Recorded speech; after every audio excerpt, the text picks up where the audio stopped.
You have to figure out how to get the upsell, cross-sell motion right, because in many cases, there aren't that many new logos to go and acquire. And so I just think it makes the role of the CCO that much more important right now Yeah. for those traditional SaaS companies. Yeah, retention has become existential. Mhm. We used to be able to assume that our scaled customers, our long tail customers would kind of auto renew, but that's not necessarily the case anymore. So I think you're right. It's just raising the stakes that much higher. You're listening to Unchurned, brought to you by the Gainsight Podcast Network. 12 years ago, Alexis Hennessy helped stand up something that didn't exist, a practice dedicated to placing post-sales leaders. She did it at Heidrick Struggles, one of the world's premier executive search firms. She watched the role of Chief Customer Officer surge, then fall off a cliff. And today, the market is hot again. Candidates who were available yesterday are gone today. But the rules have changed. Retention has become existential, and the CCOs who succeed aren't the ones bringing old playbooks. Today on Unchurned, Alexis Hennessy on why the best CCOs start by listening, what it really takes to land the role, and why the path from CCO to CEO might finally be opening up. I'm Josh Schachter. This is Unchurned.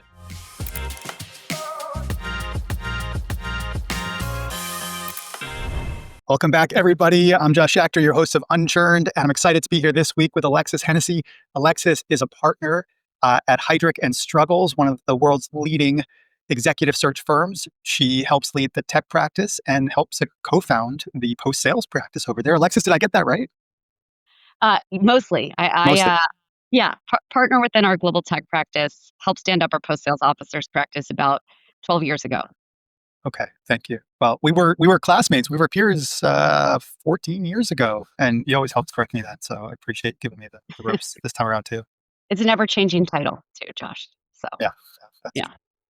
Okay, so you are one of the most knowledgeable people of leadership positions in post-sales, in what it takes to get those roles, recruiting those roles, hiring those roles. And so you're going to have a lot of very captive listeners, very intently interested on the lessons and tales that you can bestow on them in this episode. I want to start with this first question. You've placed a lot of these folks, a lot of CCOs and VPs of customer success. And what are some of the patterns that you see most prominently that are being successful for people that are making it into these CCO positions? yeah, I think it's interesting because a lot of the folks who are hiring for CCOs, whether it's a CEO or a chief revenue officer, president of field operations, a lot of them come to us and still don't understand what they're looking for. And so part of it is showing up in those conversations and being able to sort of educate your audience on what good looks like for that role and what are the best practices and what would a great CCO be able to do for your business, if they came aboard. So I think that's part of it, right? Just knowing that there's still some skepticism, there's still just lack of clarity, honestly, from a lot Do you of have to convince some of these boards and some of these CEOs and senior leaders that they need a CCO, or do they come to you saying that they need it?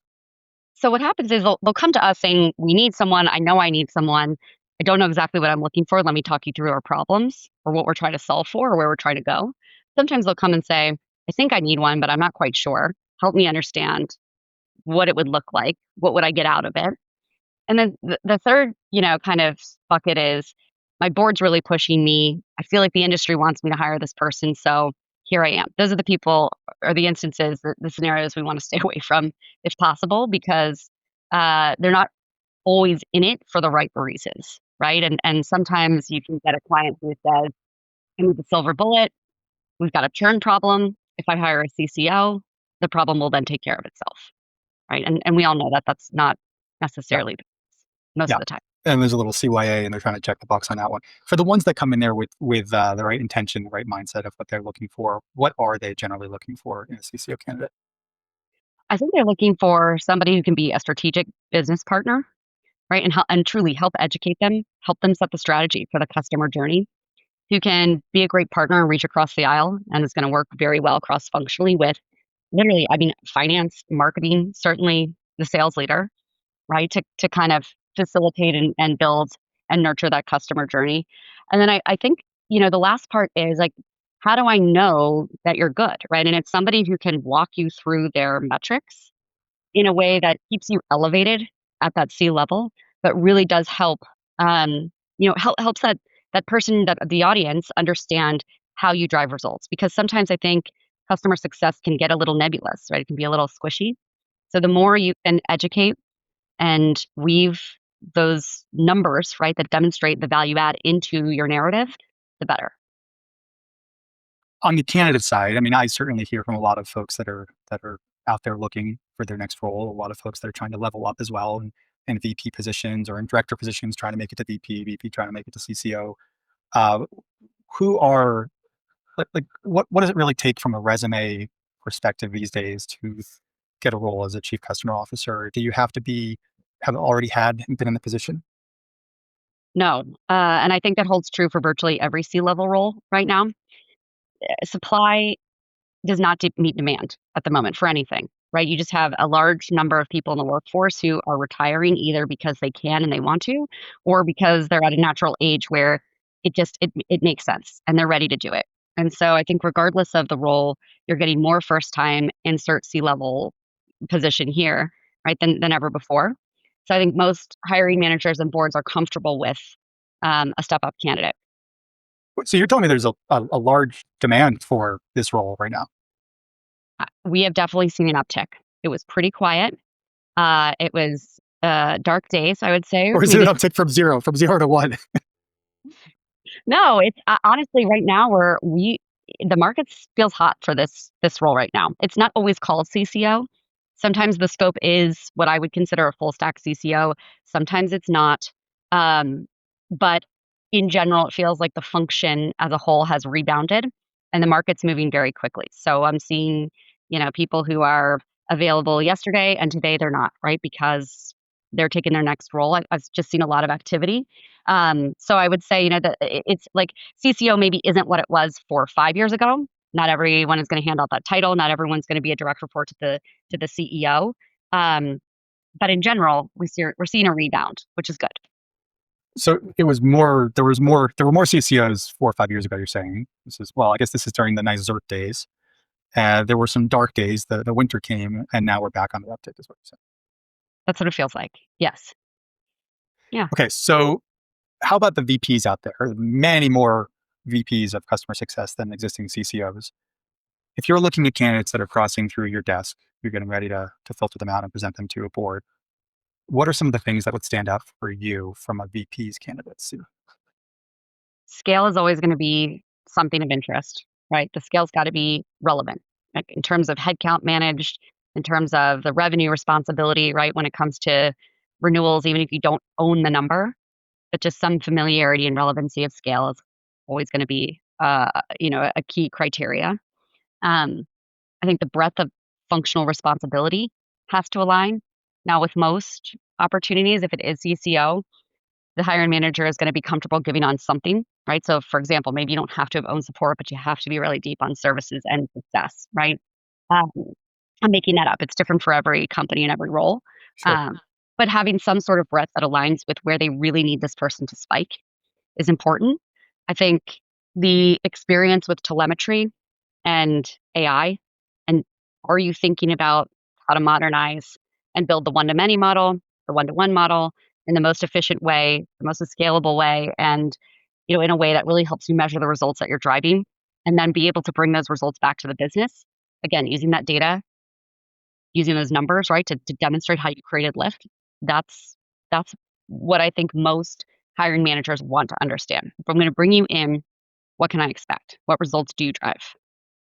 Are you getting explicit mandates around AI that hiring managers are saying we want somebody that's run an AI transformation before, they're AI native, or any themes that you're seeing in the resumes around AI?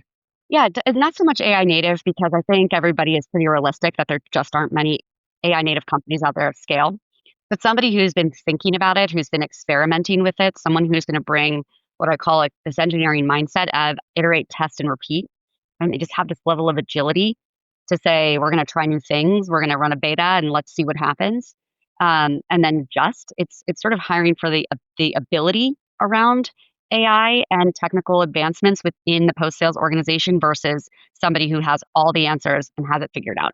For the most part, we know those people don't exist yet. Yeah, yeah, that makes sense. I've heard a lot about this concept of convergence of roles through AI. And it's a little bit more at the individual contributor level that you've got convergence of different types of post-sales roles of onboarding specialists versus support versus, they're kind of converging into one. And then I was reading an article today around marketing roles converging as well. Are you seeing any types of convergence probably as a result of AI is what I'm applying at the C-suite level as well? Not yet, but the C-suite's certainly thinking about it and talking about it, right? And so you have leaders who are saying, we might be seeing this in support. And so how am I going to get the next VP of global support? In reality, if those entry level jobs are sort of converging and going away or, being delegated to AI agents. So it's Yeah. something that they're thinking about, but I haven't seen it occur at the C level yet. Okay. When you hire a CCO, one of the things that you do is continue to check back in on them. And, I want to know when you do check in on your CCOs, let's call it a year later, what are some of the themes that you're seeing emerge of what the best hires have done in that first year? So there's a couple things I would point to. I think one, the best ones come in and they don't immediately do anything other than listen. For They a listen to year? customers, not a year, but listen first, solid, couple months, truly. Yeah. I Yeah. think they come in, they listen to the customers, they listen to their team, they listen to their peers, right? That before they decide what to do, because every business is, I mean, there is so much transformation happening right now. Either transformation because of AI, transformation because businesses are going from traditional SaaS to a consumption model. We're even working with clients who are still transitioning from on-prem to SaaS or cloud themselves, right? And so you come in and say, I'm going to bring my playbook, and day one, I'm going to go execute on my playbook for this function in these times that just it doesn't work. So there has to be this level of humility. I think there has to be this level of, I go back to this agility and flexibility point that I was making before. And again, the humility comes in to say, I'm going to go listen. I'm going to go on a listening tour. And then I'm going to try to figure out what to do for this particular business at this very particular point in time. And I have to be flexible and humble enough to know that, in a year or two, I may need to change the plan and tweak it because the business is ever evolving, the market is ever evolving. So those are very broad brushstrokes, but I think if I could boil it down and say this is what the best of the best do, that those are at the top of the list. And then I think the last part is just building those KPIs. Did you build the right KPIs in order to really track how efficiently you're managing your business, your P&Ls, and how big of an impact you're making on the business? Are there any characteristics of a successful CCO from what you've seen in candidates or people that you've checked back in on? Is like personality types? Some think they're more quantitative, they're more humanistic, they're servant leader, they're bold and aggressive. Like, what are you? Any thoughts on that? Yeah, I think CCO is one of the most complex and difficult roles because I do think you have to be very good with people. You have to be a huge empath, right? To put yourself in the shoes of your customers on a daily basis and Totally. act from a place of serving them as best you can. But you also have to be able to think about the bottom line, right? And again, that P&L mindset, right? And you have to be somewhat technical, right? To be in this role, especially if you want to be that credible voice of the customer and bring that feedback back to product and engineering. So you have to be an extremely well-rounded individual, I think, to do this job and to do it really well. Yeah. Yeah. The role of the CCO as it relates to all the changes in SaaS that we've been seeing. Yeah, changes in SaaS companies are under attack in some way from I mean AI is such an enabler and such an opportunity, but agentic is also something that is coming at a lot of legacy organizations. Totally. So in this world of agentic and consumption based pricing, outcome based pricing, has that impact the role of the CCO? So I think it's impacted the role of CCO, one, because again, CCOs are now expected to be leveraging this technology internally to do better. I think it's also obviously impacted software companies, like you said, at a macro level.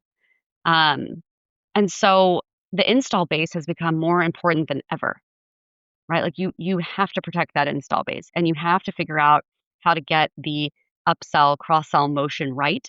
Because in many cases, there aren't that many new logos to go and acquire. And so I just think it makes the role of the CCO that much more important right now Yeah. for those traditional SaaS companies. Yeah, I mean, the way we think about it at Gainsight is that retention has become existential right now, with different, with the option of people being able to build it more themselves or buy from just a flurry of other solutions, the Agentic of X that's out there for every single category, right, these days. And Hmm. we used to be able to assume that our scaled customers, our long tail customers would kind of auto renew, but that's not necessarily the case anymore. So I think you're right. It's just raising the stakes that much higher. Hmm. Can CCOs become CEOs? I think there is a small percentage who can and who will.